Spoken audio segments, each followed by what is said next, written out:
محمد عليه أفضل الصلاة والسلام وعلى آله وصحبه ومن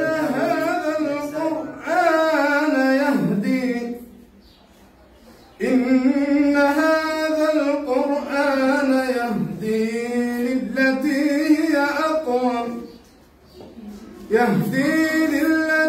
هي أقوم ويبشر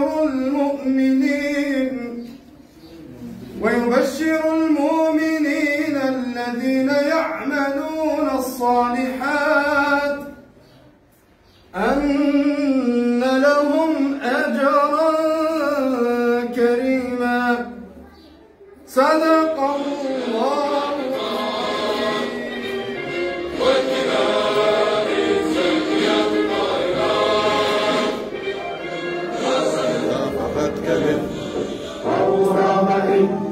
ما جله رام المحال من الصلاة واسمه. السلام عليكم ورحمة الله وبركاته. وعدت جمعية العلماء وصدقت في وعدها فصدقها الله.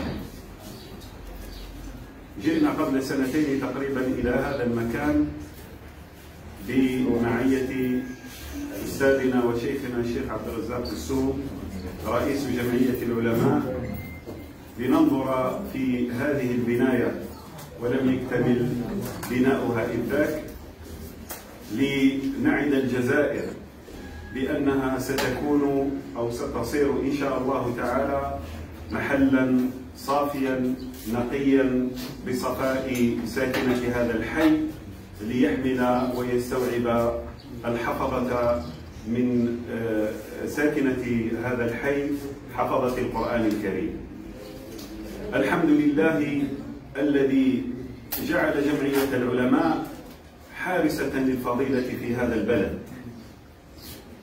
درعها وشعارها ودثارها وسلاحها القرآن الكريم، لأجله تعيش وبه تجاهد. وقد قال الله سبحانه وتعالى: وجاهدهم به جهادا كبيرا، أي بالقرآن.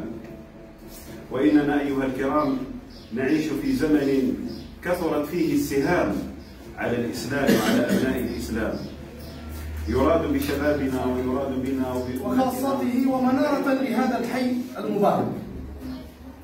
هذا الجهد بإذن الله ليس بالأمر الهين ولا بالأمر السهل، بل يكون بالكد والاجتهاد بفضله وبمنه سبحانه وتعالى.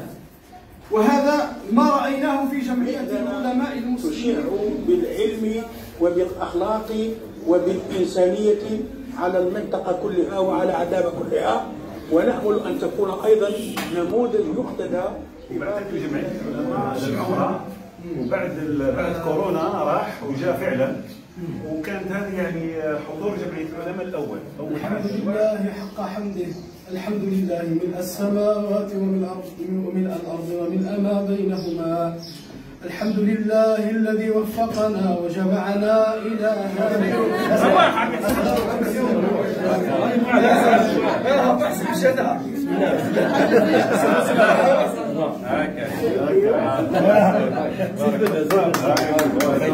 سقط عليك